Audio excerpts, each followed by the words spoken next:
Just to follow on that point, Minister, and also in terms of the other points, in terms of if you are putting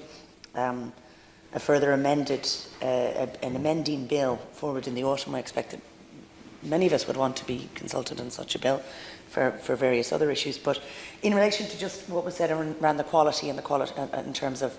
the diagnostics, in terms of governance, Minister, you know that at second stage I had indicated my concern in relation to public procurement. Now, I've had some indications that that would not be within the scope, potentially, I'm sure we'll get a chance to discuss it, of the Tribunal's recommendations. But I would appreciate, Minister, you've given some assurance now in relation to this specific issue, but in terms of the general issue, and this is, you'll be aware, this is a bill, an issue I myself have put legislation forward on, which is around, in public procurement,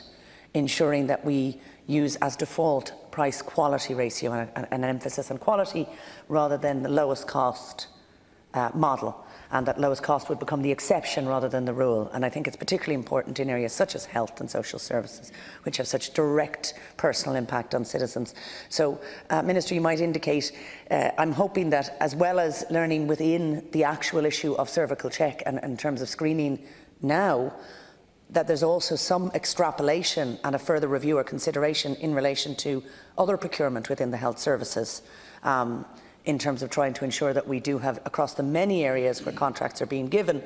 a greater emphasis being placed on quality, and indeed that the quality route within public procurement being taken ideally as the default mechanism. Perhaps if you could comment on that.